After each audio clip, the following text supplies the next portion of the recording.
One of the things I absolutely love about this channel is your participation, your comments and your feedback, because at the end of the day, we all come from different walks of life, different experiences. Now, I did a video yesterday on smart meters and the fact that the electricity companies are oiking you for 30 quid if you miss your appointment. Some of the dirty tricks they play as well. Well, I received an email from somebody who's got a fair bit of knowledge on the subject, and I wanted to share with you what they had to say.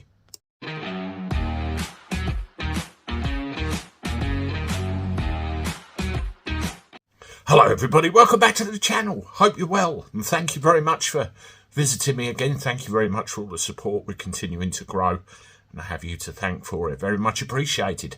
If you haven't done so already, subscribe to the channel. It's very free to do, the button. And make sure you like this video and share it if you find it useful. Hell, share it anyway. It's what's helping us move in the right direction. Up, up, up, up, up. Well, a subscriber to the channel, who shall remain nameless, decided to take the trouble to write me a letter all about the rules and regulations regarding smart meters, and I thought it was very interesting.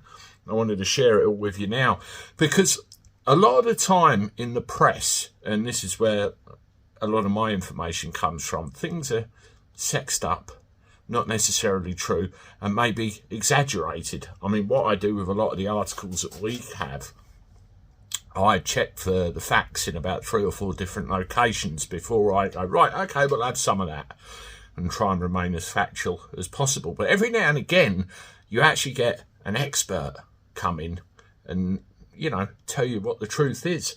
And here goes. Hi, Andy. I've seen quite a few of your YouTube articles which give out interesting and factual information. However, the smart meter articles are not giving out the true facts on the supply and fitting of smart meters. I will set out the law on the fitting of smart meters. Standard license conditions are rules set in place by the regulator, Ofgem. SLC 39.1 and SLC 33.1, this refers to electricity and gas, sets out that an energy supplier must take all reasonable steps to install a smart meter by the 30th of June 2025. Have that date in your head. By installing a smart meter, the energy companies have adhered to their standard licensing conditions. These are the conditions that expect suppliers to act in line with SLC 49.4 for electric and SLC 43.4 for gas. This outlines that suppliers have an obligation to take all reasonable steps to operate a smart meter in smart mode. However, smart meters can be dumbed down so the smart functions are turned off. First generation smart meters, which are no longer fitted, will still operate once the 2G and 3G is turned off, because they can be remotely switched over to 4G. I've read a bit of the technology background thing behind that, and that's actually very true. I have noted that you keep insisting that you will hold out for the old style meter to be installed, but under the Electricity and Gas Act, it became law in 2003 that between the 1st of January 2003 and the 31st of December 2014, so just over a decade, the old style meters were to be phased out, and manufacturers of these meters could no longer produce them. All energy companies had to return the old meters to their supplier on or before the 31st of December 2014, where they would be exchanged for the first generation smart meters.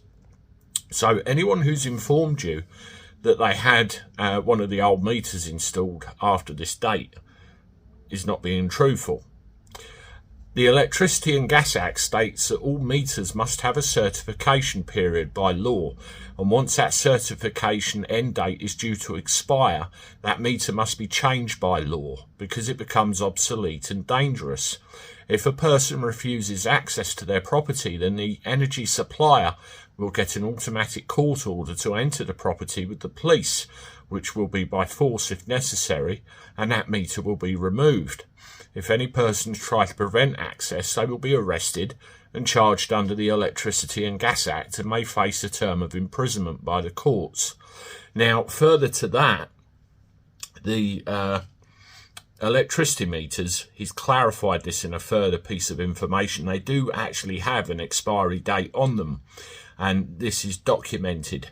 And if they want to try and replace the meter, that documented expiry date must form part of any evidence towards you know, getting it changed out. So it's there. Now, the qualifications. I'm a qualified chartered building surveyor for the local government, and I went into the law concerning smart meters when my old meter expired, because like you, I am anti-smart meter, but once your meter expires on the certification end date, you're breaking the law by refusing access. All meters are different with their end of life dates, where they can range from 10 years to 40 years. And the end of life dates are on the meters and or logged officially with your supplier. I had to have a first generation smart meter fitted, but I had it placed into dumb mode.